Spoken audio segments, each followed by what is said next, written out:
नमस्कार मित्रांनो, आज दिनांक 15 सप्टेंबर 2025 वार सोमवार. आजच्या ठळक बातम्या. मंत्री महामंडळाच्या बैठकीत काही महत्त्वाचे निर्णय घेण्यात आले आहे, ते आपण आजच्या व्हिडिओमध्ये बघणार आहोत. त्यासाठी व्हिडिओ शेवटपर्यंत नक्की बघा.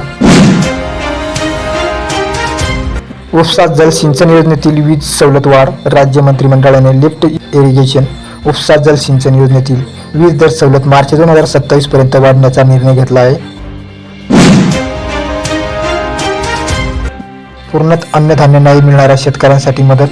विदर्भ आणि मराठवाड्यातील 14 संकटग्रस्त जिल्ह्यातील 26 लाखाहून अधिक शेतकऱ्यांना राज्य सरकारने 44.49 कोटीचे उपोषण मदत पॅकेज मंजूर केलं आहे.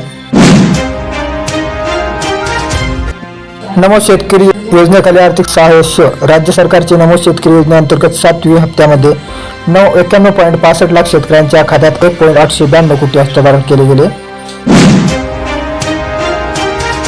कांद्याच्या बंपर स्टॉकमुळे शेतकऱ्यांचे नुकसान. कांद्याचे बंपर स्टॉकमुळे दर खूप खाली जात आहेत, ज्यामुळे राज्य सरकारने केंद्र सरकारशी चर्चा करण्याचा निर्णय घेतला आहे.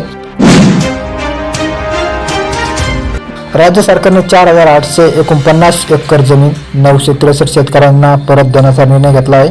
त्यासाठी संबंधित शेती व लाल रेकनर दराच्या 25% रक्कम भरून ही जमीन परत मिळता येणार आहे. जंगली प्राण्यांमुळे होणाऱ्या पीक नुकसानीपासून संरक्षण करण्याचे विविध उपाय योजनेचा निर्णय. वनमंत्री गणेश नाईक यांनी हमी दिली आहे. शेतजमिनी वाटणीपत्राच्या दस्तऐवजीसाठी लागणारी नोंदणी शुल्क माफ करण्याचा निर्णय. वाटणीपत्र नोंदणीच्या दस्तांचा नोंदणी शुल्क माफ करून शेतकऱ्यांचे आर्थिक ओझे कमी करणे हा निर्णय आहे. पीक नुकसान भरपाई यादी 2025 जाहीर करण्यात आली आहे. नागपूर, वर्धा, चंद्रपूर, हिंगोली व सोलापूर जिल्ह्यातील शेतकऱ्यांना या यादीत मदत मिळणार आहे.